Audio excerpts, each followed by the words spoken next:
สบายดีจ้าพี่น้องทักทายสบายดีเด้อมื้อนี้ออกมาสีเขาพี่น้องได้เขามาเต็มรถอากาศก็ร้อนๆอ้าวๆสีเขาก็บ่อยากหาวบ่อยากซื่นปานใดเด้อรถจนมาบ่อยากฮอดเขา6กระสอบจัดงานเนี่ยสอบนึงมาให้งัวพี่น้องงัวก็ได้ยินเสียงรถก็ฮ้องเหมาะเขาไอ้บางอยู่ในวงซีสอบหนึ่งเฮาสิสีแล้วจังมุงเนาะ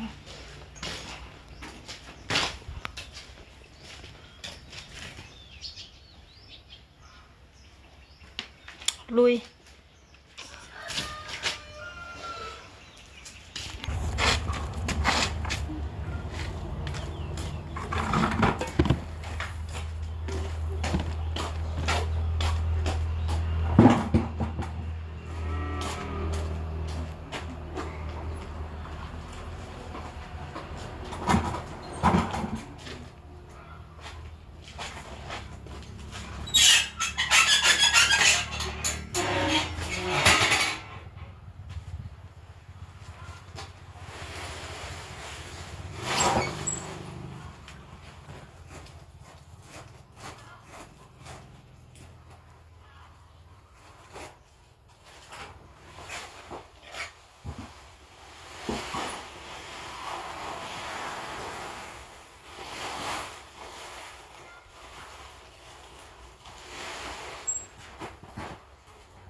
มีตัว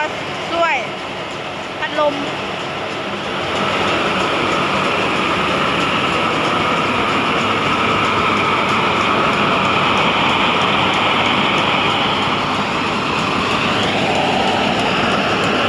เอากระซีฟีเอาแต่ห้ามไว้ขายพี่น้องเลย